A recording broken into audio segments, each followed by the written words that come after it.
How do I feel about Then the same contradiction now, you have something is established in this contradiction, which is what we call an equilibrium. Equilibrium is a balance between opposing forces. pretending that I'm a boxer? Here's what. Let me give you a contemporary definition of a paradox.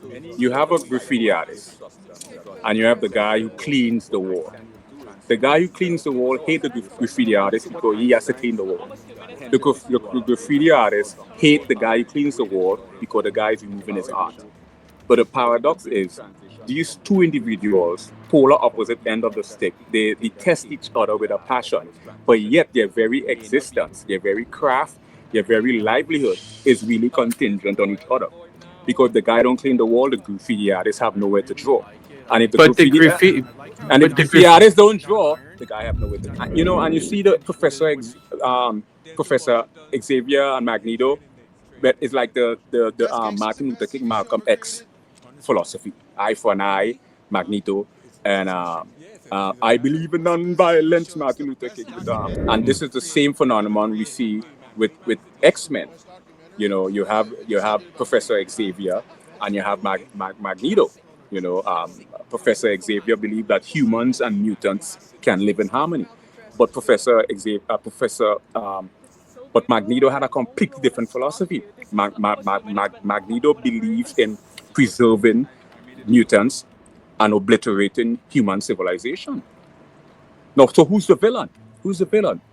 So Xavier is trying to save the very set people that is trying to destroy his race, and you see the Professor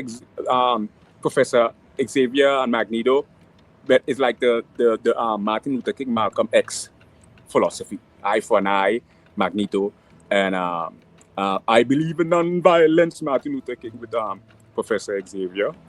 So who do you choose? Do you choose Magneto or the villain, or who's really the villain? Who is the villain? Well, I mean, and who's not a villain? And when you talk about trying to, like his jacket? I really like it. In stuff, drawing, painting, art, music. Just again, our state, our consciousness is something that we have to proactively take initiative to evolve ourselves. It's so beautiful that I don't even want to stop you. This is almost 2 minutes, but okay. Or Yeah, you do that sometimes. Because see how you like this jacket. I really like it. Yeah, I'm not changing it again because people will think I'm wealthy. So any more deep questions about music, drawing, art? How about Christmas? You celebrate Christmas? No. You don't believe in the written whatever? Is it a pagan thing? How do you see Christmas? I don't focus on things that don't really align with my general interest. I seek more of a distraction. So I'm probably going to spend Christmas studying stuff like drawing, painting, art, music. Just again,